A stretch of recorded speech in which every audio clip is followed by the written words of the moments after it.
আমি মিঠু দত্ত, আমার ছেলে সুমন দত্ত। সুমন দত্ত। আমার ছেলে একজন স্পেশাল বিশেষ চাহিদা সম্পন্ন মানুষ। একে নিয়ে আমার পথ চলা। আমরা দুজন এখানে এসছি একটি কবিতা পাঠ করতে, যা সুবোধ সরকারের লেখা বেলুড়। বেলুড় কথাটা শুনলেই আমাদের মনে হয় স্বামী বিবেকানন্দ, রামকৃষ্ণ পরমহংসদেব ও মা শারদার এদের নীতি, এদের আদর্শ, এদের ধর্ম আমরা অনুপ্রাণিত হই। বিশেষ করে আমার জীবনে আমার ছেলে যখন ভূমিষ্ঠ হয়, ওনাদের ধর্ম, ওনাদের নীতি নিয়েই আমার এই পথ চলা। এই কঠিন পথে আমি জানি আমার হয়তো কিছুই পাবো না, বা কিছু পেলামও, তাও কখনো যেন আমি বোঝা বলে মনে না করি, যেন সামনে এগিয়ে চলি, ওই দুর্গম পথ দিয়ে যেন থেমে না যায়। ভগবান আমাকে একটা কর্ম দিয়েছে, সেই কর্মে যেন আমি চলতে পারি। এই কথাটা আমি আপনাদের সবার কাছে পৌঁছাতে চাই। জীবনে কোনো কাজকেই ছোট কাজ বলে মনে নেই করা, এবং কঠিন যত কাজ হবে মনে করবে জীবন থেকে আমরা সেই কাজ মাধ্যমে অনেক কিছু পেলাম। সরল কাজ তো সবাই করতে পারে, তাই না? তাই স্বামী বিবেকানন্দের কথা অনুযায়ী আমি বলতে চাই, চিরে দয়া করে যেই জন, সেই জন সেবিছে ঈশ্বর। এখন আমি কবিতাটি আবৃত্তি করে শোনাচ্ছি। সুমন, আরতি করো।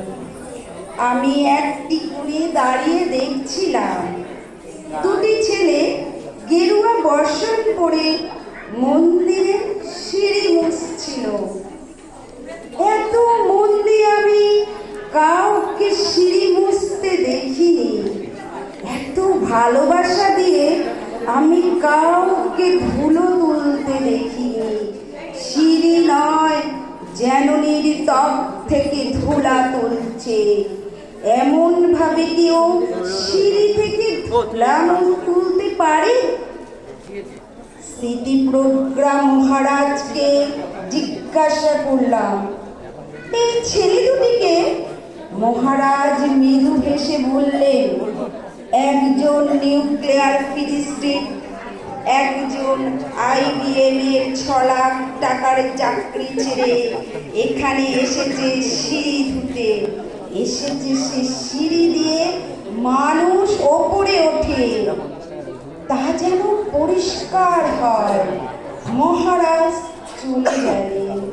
সন্ধ্যা নেমে আসছে গঙ্গায়, আমার ভেতরেও নামছে সন্ধ্যা।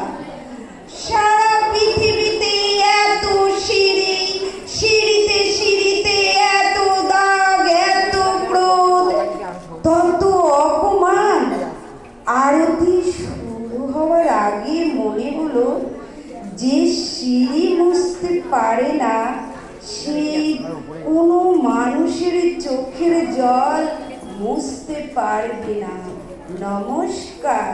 আমি আমার এই কবিতা প্ল্যাটফর্ম দেওয়ার জন্য অতি অতি ধন্যবাদ।